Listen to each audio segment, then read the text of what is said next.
Educativa Nacional de Honduras presenta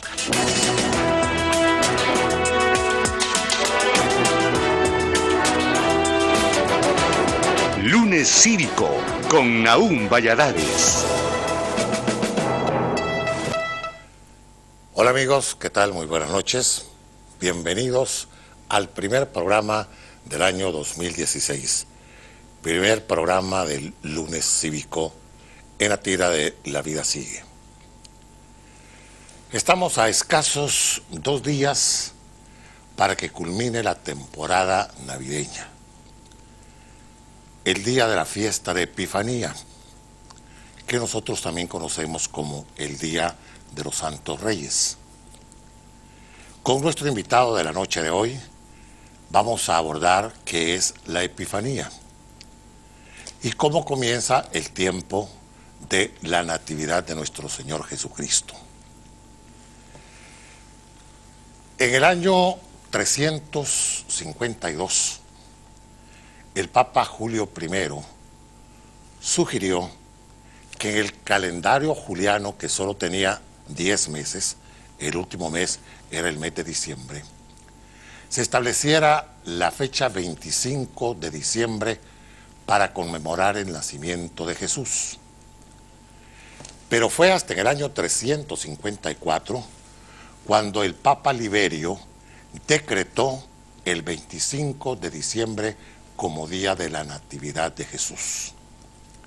Desde entonces se viene celebrando el 25 de diciembre, día de la Natividad, que poco a poco fue degenerando en la Navidad por la temporada. Pero esta temporada, para incluirla en el calendario litúrgico, empezó a hacerse con una preparación espiritual. Eso comprendía entonces un tiempo que duraría un mes antes de la celebración del 25 de diciembre. Eso es lo que conocemos como el Adviento. El Adviento, por regla general, se inicia el último domingo del mes de noviembre para que pueda hacerse la celebración del Adviento durante 4 domingos antes del 25 de diciembre. Y esa es una celebración litúrgica que prevalece desde tiempos inmemoriales. Pero con lo de la Natividad, sí es algo que nosotros queremos hoy, cuando ya tengamos a nuestro invitado, que se ha retrasado porque está participando en un sínodo que prepara la conmemoración de los 100 años del arzobispado de Tegucigalpa.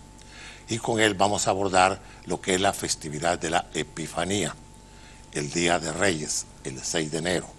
Ahí culmina precisamente la temporada navideña, que comienza con el Adviento, con la Natividad y con la celebración de la Epifanía. Esto indiscutiblemente que tiene todo un historial. Como les decía a ustedes, en el año 352, Julio I, Papa romano, sugirió el 25 de diciembre, pero no lo decretó.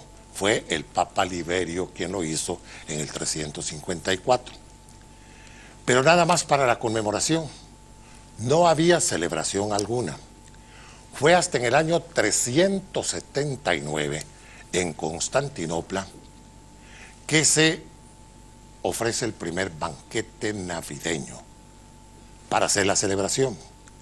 El banquete navideño consistía en la preparación en familia para conmemorar de el cordero acompañado con vino. Y ese era el banquete navideño para celebrar la Natividad de Jesús. 379 de la era cristiana. Después, en el año de 1582, el Papa Gregorio XIII estableció el calendario gregoriano, que sustituía al calendario juliano que venía desde el año 47 antes de Cristo, por el emperador Julio César.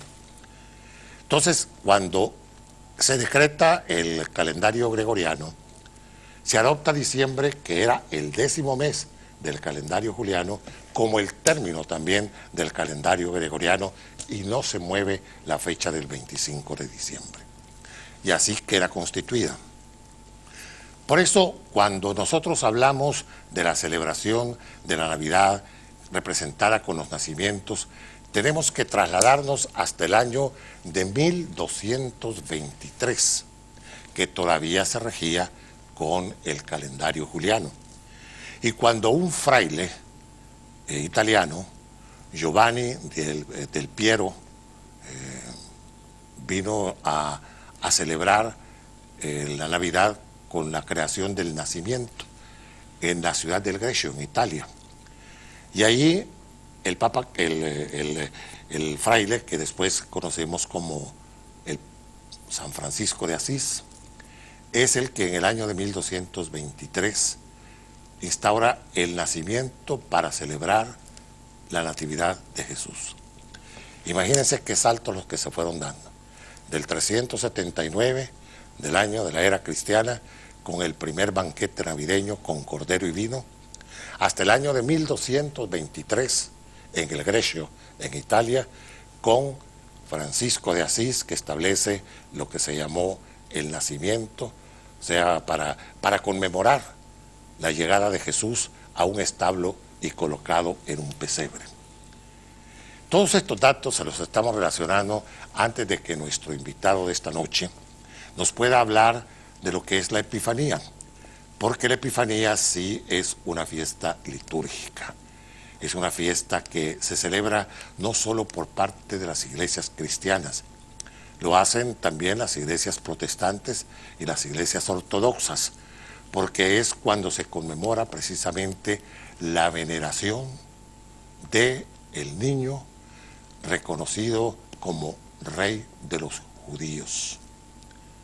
Por eso viene después la amenaza de Herodes de sacrificar a todos los niños de 0 a 2 años, cuando se hablaba de que ya venía el rey de Judea, el rey de los judíos. Y Herodes, que era el rey, decía que no podía haber más rey que él. Después les vamos a hablar del peregrinaje, de la salida de Jesús, José y María de Belén hacia Egipto para proteger al niño, para evitar que fuera también víctima, como fueron miles de niños en Judea por parte del rey Herodes. Ya voy a retornar con ustedes para ver si en esta pausa nuestro invitado de esta noche, que es el rector de la Basílica de Nuestra Señora de Suyapa, el padre Carlomagno Núñez, ya está con nosotros. Me imagino que ha tenido retraso porque viene desde el lugar donde están reunidos en un sínodo hondureño.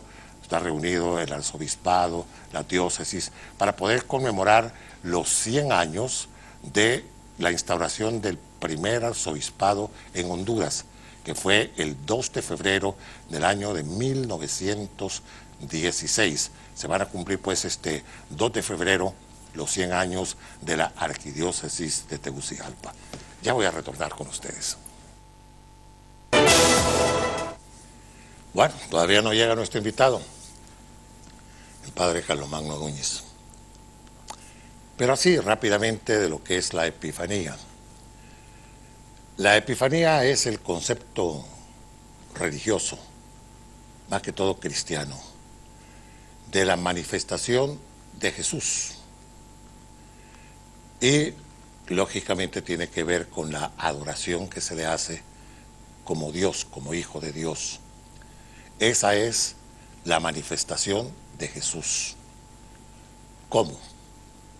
La adoración de los reyes orientales, lo que nosotros conocemos como los Reyes Magos, la presencia de Baltasar, Melchor y Gaspar, que llegaron a Belén guiados por la estrella, la famosa estrella que les iluminó el camino hacia el establo donde se encontraba Jesús en el pesebre. Y ahí viene la adoración, y es la manifestación de Jesús como Hijo de Dios.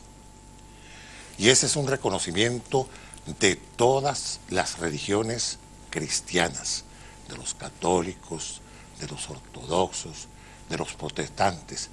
y se le conoce como la Epifanía.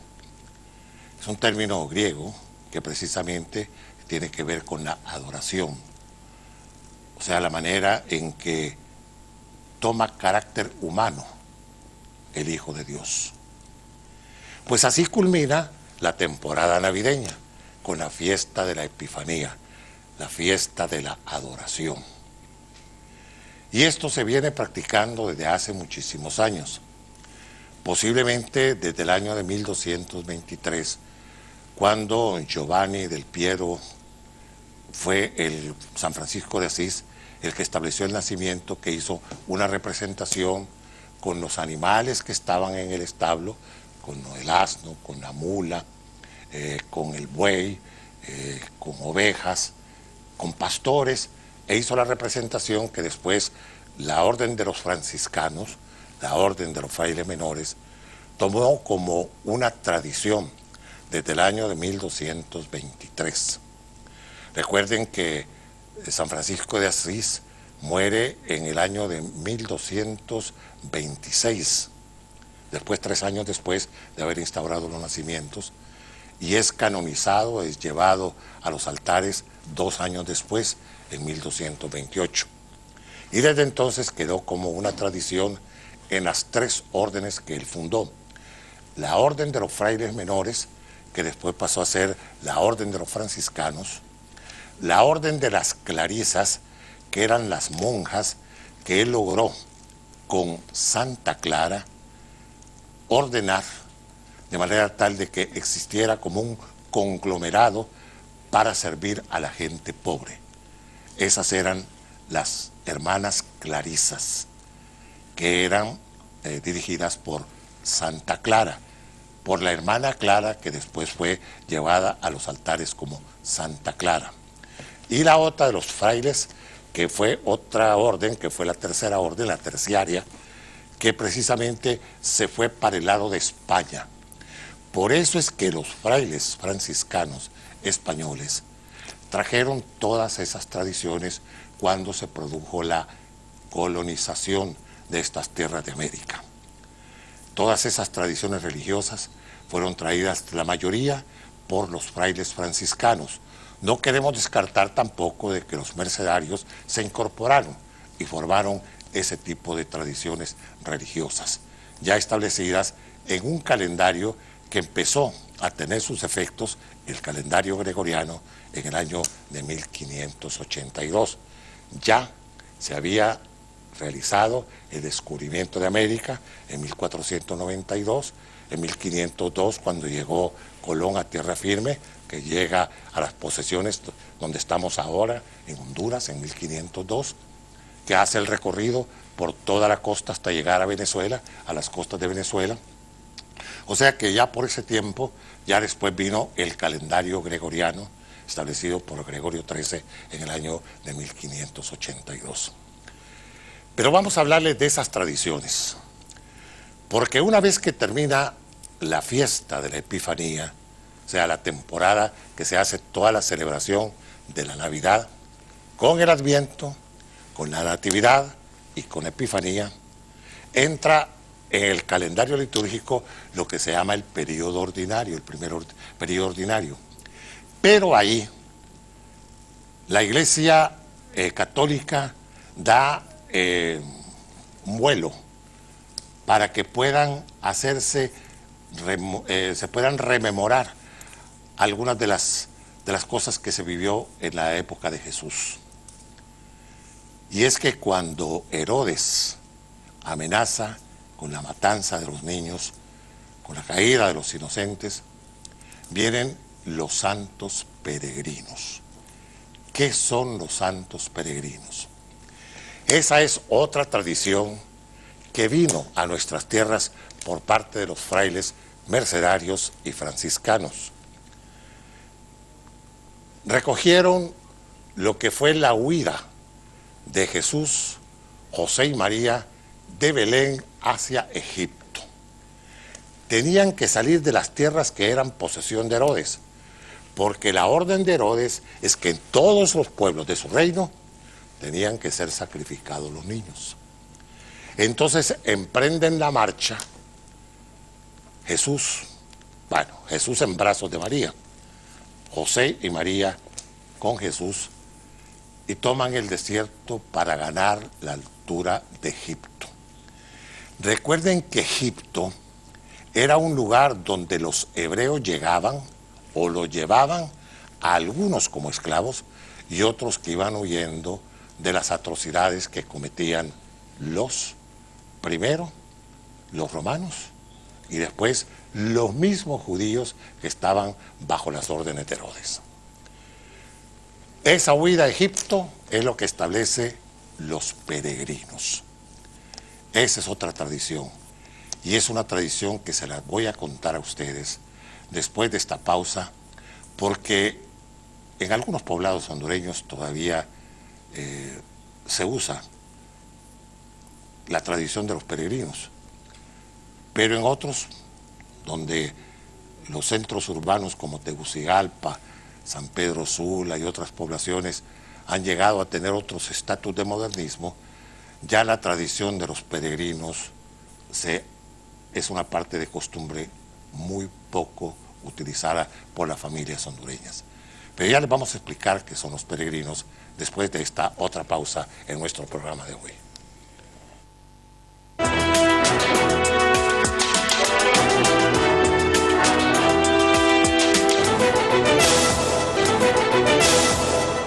Qué interesante cuando los televidentes se posesionan también de un programa para conocer algunos datos que están relacionados con historia. Aquí la pregunta que por qué cuando hablo de Giovanni del Pietro Bernardone, el fraile Francisco de Asís, ¿por qué el nombre de Francisco? Si se llamaba Giovanni del Pietro Bernardone era el apellido. El padre de Giovanni del Pietro Bernardone se llamaba Pietro Bernardone, o sea, Pedro Bernardone. Cuando él se interna en un convento para ser diácono, su padre, que era un hombre adinerado, le recomienda que si se va a entregar a la causa de Jesucristo, que le va a dar parte de su dinero para que haga obras de caridad, pero que adopte otro nombre, que no sea el de la familia Bernardone, porque ellos eran acaudalados. Y le recomienda que adopte un nombre que esté relacionado con un país que él admiraba, Francia. A los franceses les decían los francos. Y entonces le recomendó a Giovanni del Pietro que se pusiera el nombre de el francés, el Francesco. Y de ahí viene él y adopta el Francesco de Asís, o sea, Francisco de Asís. Pero otro dato curioso,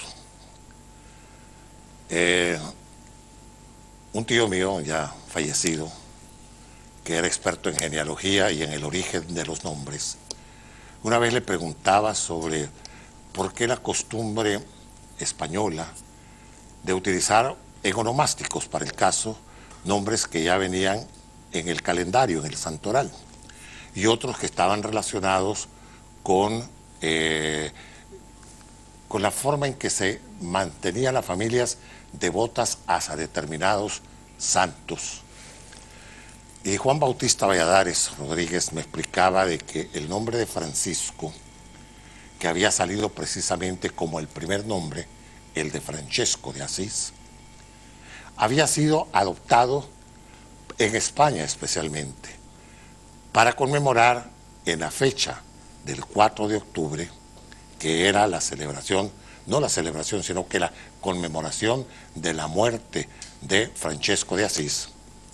Se había adoptado eso, pero que lo más curioso era que a Francisco de Asís en Italia se le conocía también como Paco, pero Paco no es un diminutivo de Francisco, no. Lo que pasa es que a Francisco de Asís le decían Paco con el cariño porque lo identificaba como el pater de la comunidad, Pater, comunidad, Paco. De ahí viene el sobrenombre de Paco. Curioso. Ya, si le dan otro a los franciscos, Chico o lo que sea, y esa es otra cosa. Pero el Paco sí viene desde el tiempo de Francisco de Asís. Pues esto porque me lo preguntaban aquí por el teléfono en un mensaje, que por qué cuando hablamos de Giovanni y del Pietro Bernardone y hablábamos de Francisco de Asís, por qué había adoptado ese nombre. Francesco, el francés de Asís, por recomendación de su padre, para que no utilizara los nombres de una familia que era acomodada y que iba a andar haciendo con los humildes. Entonces él adoptó el nombre de Francesco. Por eso es la admiración que nosotros tenemos también por el Papa Francisco, porque adoptó el nombre de un hombre que se identificó con los humildes, con los pobres, con los que no tienen, con los que profesan la doctrina de amor de Jesucristo. Y ahora sí les voy a hablar de los peregrinos. En Honduras, especialmente en Tegucigalpa, los peregrinos fueron parte de una tradición post-navideña. Después de la Epifanía, a los 2 días, o sea, ya para el 8 de enero, comenzaba el peregrinaje de Jesús en brazos de María y de José, a caminar por todo el desierto. Cruzaron, imagínense ustedes cuántos kilómetros, cuántas millas para poder llegar a Egipto.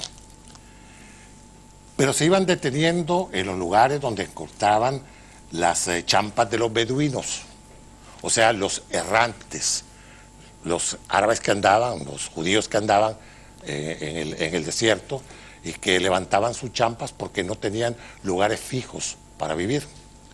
Pues ahí era donde ellos llegaban a buscar que les dieran alimentos o que les proporcionaran agua en los lugares de los oasis hasta que lograron ganar las tierras de Egipto. Pero todo ese peregrinaje, que fue durante muchos días, causó la tradición de los peregrinos. Voy a contarles una historia. Hoy tengo aquí en el estudio a unas imágenes que las tengo muy relacionadas con familia. Estos son los santos peregrinos. Las imágenes de José, María y el niño. Estas imágenes fueron talladas o en España o en Guatemala en el siglo XIX. Estamos hablando de allá por 1800, antes de que Tegucigalpa fuera la capital de la República, en 1880.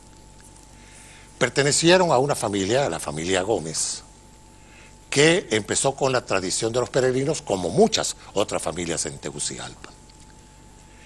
Y estas imágenes llegaron a posesión de la señora Josefita Gómez, una dama rondeña que adoptó la tradición de los peregrinos para que después de la Epifanía pudieran hacer recorridos por Tegucigalpa recogiendo ofrendas que después destinaban a la iglesia o a la parroquia a las cuales pertenecían.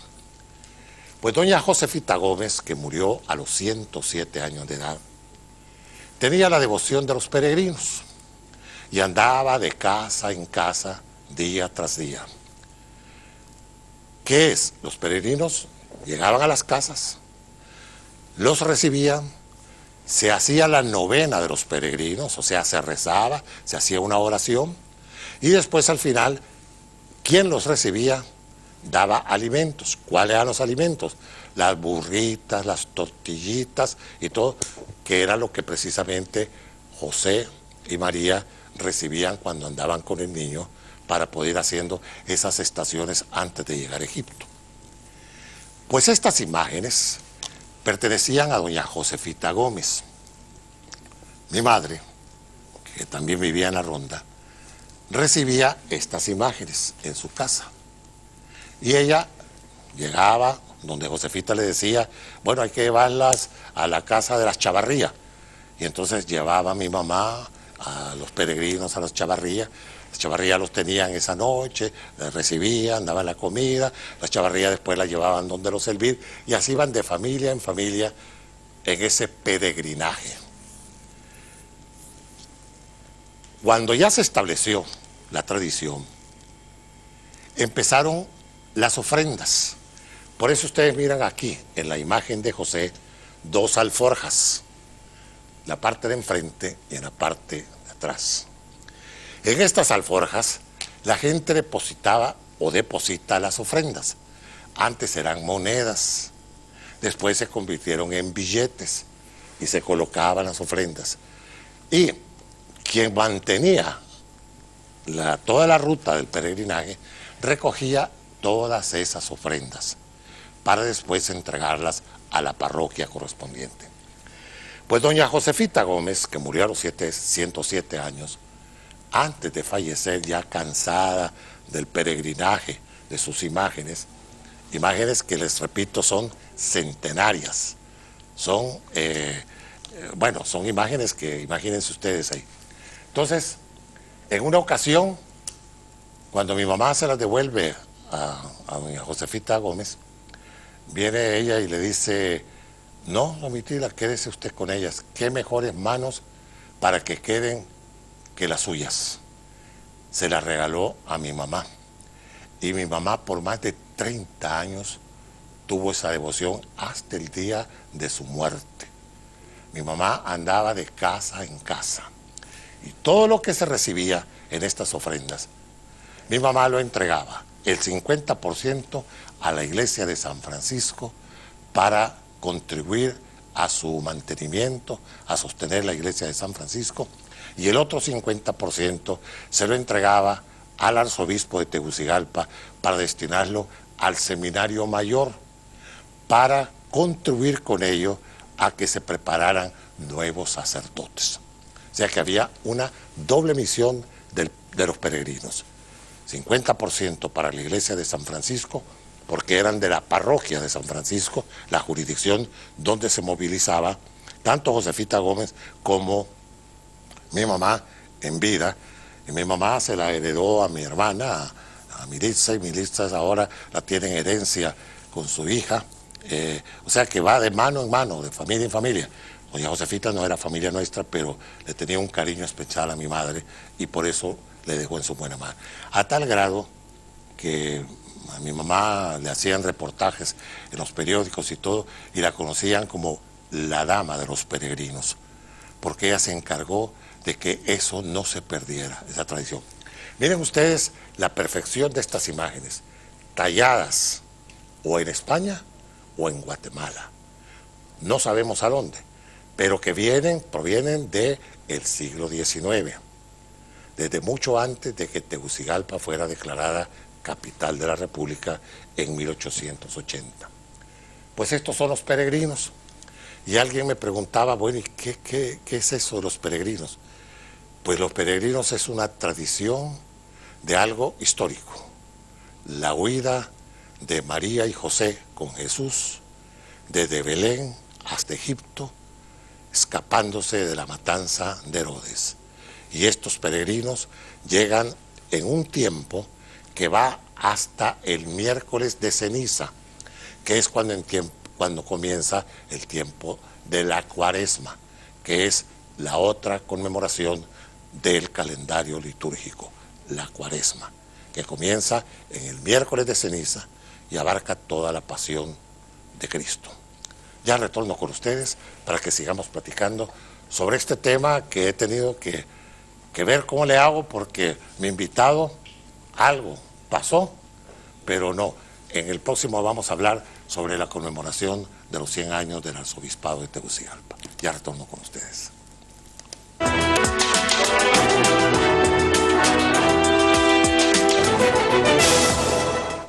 Alguien me preguntaba que las vestimentas, y las vestimentas caprichosas, lógicamente, que van de acuerdo a cómo se utilizaban en aquella época, las capas para el caso. Pero alguien nos decía sobre la cuestión de los sombreros. Eso es para identificarlos, para hacerlos más nuestros. Es posiblemente que José, porque este es un tipo de sombrero así como de junco de Santa Bárbara, pero ustedes lo ven, esas son donaciones que se le dan a los peregrinos cuando hacen sus visitas. ¿Verdad? Entonces les donan un sombrerito, miren el sombrerito, qué bonito, sombrero de paja estilo de Santa Bárbara, la capa, ¿verdad? La vestimenta, las alforjas, hechas también así como a escala de lo que hacen en Ojojona o en cualquiera de esos lugares. Pero aquí hay algo curioso también con la imagen de la Virgen María. Si ustedes ven la Virgen María, una de las personas a las cuales se le llevó los peregrinos hizo la donación de su cabello. Este es un cabello humano, o sea que se le entregó para que ella lo pudiera utilizar. Mírenlo, cabello humano, donado por una persona de las cuales visitaron los peregrinos hace muchísimos años, pero todavía se conserva. Recuerden que el cabello perdura, perdura y perdura. Pues este no sabemos de quién era el cabello, pero y el sombrerito que también le pusieron a la Virgen María. Las tallas en estas imágenes son preciosas. Tal vez los camarógrafos pueden hacer toma. Vean ustedes la imagen del niño Jesús, para que lo vean ustedes. Hay una próxima. Miren ustedes qué belleza de niño. Alguien me hablaba aquí que ahora en la temporada navideña llegaron a una casa donde una señora orgullosamente le dijo al visitante: este niño Jesús tiene 400 años, y puede ser, porque esas son imágenes que se han venido heredando, son imágenes que vienen de hace muchísimos años. Yo les hablo de estas imágenes de los peregrinos del siglo XIX, porque era la historia que hacía Josefita García, porque Josefita, cuando le entregó los peregrinos a mi mamá, le dijo: cuídelos porque estos son una reliquia, y en realidad Josefita tenía razón, porque imagínense qué artista las hizo, ¿va? Es como cuando nosotros miramos la miniatura escultura de la Inmaculada Concepción de Suyapa, ¿verdad? Que fue tallada en un trocito de 6 centímetros de madera con una perfección increíble, ¿verdad? Pues así, pues eran artistas los que hacían estas imágenes. La imagen de María, la imagen de José en los santos peregrinos. Pues los santos peregrinos comienzan a partir del 8 de enero, una vez después de la fiesta de la Epifanía, o sea, la manifestación de Jesús como Hijo de Dios, la adoración que hacen los reyes orientales, que hacen los pastores cuando llegan al establo y al pie del pesebre donde María colocó al niño, porque esa fue su cuna, una cuna de paja, de heno, donde se alimentaban los animales del dueño del establo que le dio cuando andaban pidiendo, cuando las posadas, María y José, antes del alumbramiento de la natividad de nuestro Señor Jesucristo. Pues quería hacerles esta relación y traerles algo que, repito, tiene un carácter familiar muy especial, porque además de Josefita García, de las manos de mi mamá, ahora de mi hermana, tengo otra hermana que también tiene la devoción, nada más que con otras imágenes, pero esta es histórica, por eso me la prestaron hoy. Mi hermana me dijo: te la presto, pero devolución mañana, mañana tengo que devolverla, porque de todas maneras ya los peregrinos comienzan el próximo 8, y estas son joyas, y además son parte de una tradición. Como ya les hablamos de los peregrinos, vamos en el próximo segmento a hablar un poco sobre la conmemoración de los 100 años del arzobispado de Tegucigalpa. Ya retorno con ustedes. Me imagino que este sínodo que se está realizando en esta reunión de los sacerdotes en Tegucigalpa, que están preparando la conmemoración de los 100 años del arzobispado, les está llevando tiempo, y ha sido la causa por la cual mi invitado de la noche pues no pudo llegar al estudio. El rector de la Basílica de Nuestra Señora de Suyapa, el padre Carlomagno Núñez. Pero esta celebración de los 100 años del Arzobispado de Tegucigalpa, nosotros queremos apoyarla no por el hecho de pertenecer a la religión católica, sino porque es un hecho histórico, que no queremos que pase desapercibido como pasaron desapercibidos los 100 años, por ejemplo, de la Casa de la Cultura o el Teatro Nacional Manuel Bonilla, que se celebraron 100 años el año recién pasado, pero no con la vistosidad que debía de revestir tal acontecimiento, porque fue el primer teatro nacional que hubo en Honduras, el construido por don Cristóbal Prat Fonellosa, el Teatro Nacional Manuel Bonilla. Pero no hubo el apoyo necesario como para hacer una celebración como debía de haberse hecho. En el caso de la celebración de los 100 años del himno nacional, si no hubiese sido por la participación de la Universidad Metropolitana, de la Universidad Pedagógica Nacional Francisco Morazán, por la fundación del Museo para el Hombre Hondureño y por la Cancillería de la República, hubiese pasado desapercibido los 100 años del himno nacional, compuesto a su letra por el poeta Augusto Constantino Coello Esteves y la música del maestro Carlos Hartling. Pero no se le dio las características especiales al canto de la patria. Pues con estos 100 años del arzobispado sí hemos querido darle un poco de apoyo, porque esta es una historia que se remonta al año de 1907. La estructura eclesiástica en Honduras era diferente. Había una diócesis, que era la diócesis de Comayagua, que dependía de la arquidiócesis de Guatemala. Habían prelaturas, habían gracias, habían Santa Bárbara, y habían las parroquias y los curatos. Era otra forma en que se mantenía la estructura eclesiástica. En el año de 1907 la Santa Sede decide que la diócesis de Comayagua desaparece para poderla trasladar a la que era la capital de la República de Honduras desde 1880. O sea que habían transcurrido más de 35 años y todavía la sede de la autoridad religiosa estaba en Comayagua. Había que trasladarla donde estaba la sede política, que era Tegucigalpa. Y fue así como se autorizó a Monseñor José María Martínez y Cabañas, un prelado de origen oranchano, originario de Juticalpa, para que se trasladara a Tegucigalpa como obispo de Tegucigalpa en 1907. Y en el año de 1916, la Santa Sede le da categoría a Tegucigalpa de arquidiócesis, y Monseñor José María Martínez y Cabañas se transforma inmediatamente en el primer arzobispo hondureño. Ya no dependía de ninguna diócesis, ya era una arquidiócesis, o sea, era el centro religioso de Honduras. Y de ahí dependían las diócesis de Comayagua, de Gracias, de Santa Bárbara, que después pasó a Santa Rosa de Copán, de Choluteca, otras prelaturas y después otras diócesis como la de Olancho. Y así se fue haciendo un nuevo tinglado eclesiástico en el país. Primer arzobispo, Monseñor José María Martínez y Cabañas, el 2 de febrero del año de 1916. Muerto Monseñor Martínez y Cabañas, fue designado por la Santa Sede en 1929 el sacerdote alemán Augustin Hombach, quien revolucionó la Iglesia Católica en nuestro país, y además fue un sacerdote progresista con ideas modernas. Él fundó el Seminario Mayor San José. No solo lo fundó como seminario, sino también la edificación en las instalaciones allí en Viera. Construyó el Palacio Arzobispal.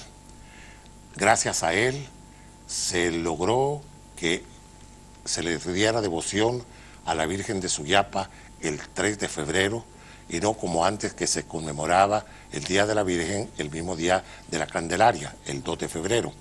Él logró que el 3 de febrero fuera establecido como Día de la Virgen de Suyapa y declarada patrona de Honduras. Se fue Agustín Hombach.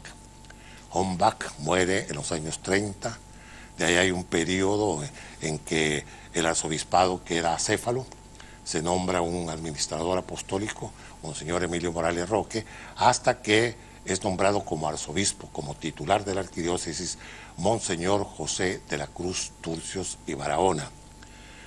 Monseñor Turcios y Barahona, un hombre también progresista en la iglesia.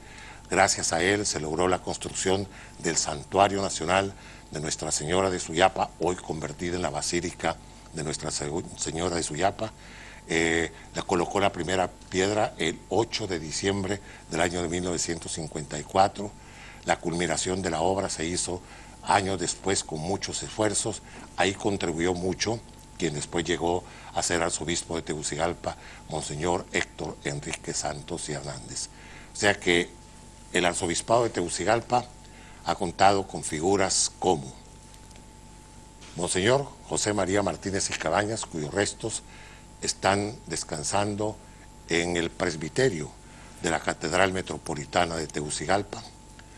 Monseñor Agustín Hombach, sus restos descansan en la capilla del Seminario Mayor San José, que ahora es parte de la Universidad Católica de Honduras. Monseñor José de la Cruz Turcios y Barahona, que descansan sus restos en Costa Rica. El clero hondureño ha querido repatriarlo y los ticos se han negado en entregar los restos de Monseñor Turcios y Barahona, que se ganó el cariño de los costarricenses y por eso no quieren devolver los restos a su país natal. Monseñor Santos y Hernández, cuyos restos descansan, son los únicos restos que descansan en el interior de la Basílica de Nuestra Señora de Suyapa, al pie del retablo de la Santísima Trinidad. Y el arzobispo actual, su eminencia, el cardenal Óscar Andrés Rodríguez Maradiaga, han sido los arzobispos, los titulares de este arzobispado, de esta arquidiócesis, que el próximo 2 de febrero cumplirá los 100 años de ser el eje de la religión católica en nuestro país. Eso queríamos hablar también con nuestro invitado esta noche para ver cuáles son los preparativos que se están haciendo, pero lastimosamente no lo pudimos hacer. Será en otra ocasión. Nosotros trataremos de ayudarles en que esta conmemoración de los 100 años de la arquidiócesis de Tegucigalpa sea de lo más extraordinario, porque en realidad 100 años de ser la sede del arzobispado en Honduras es algo que se pone de manifiesto como un hecho histórico de primera línea. Bien, aunque no tuvimos a Carlomagno Núñez hoy aquí en el programa, hemos cumplido con esta fase de la finalización de la temporada navideña.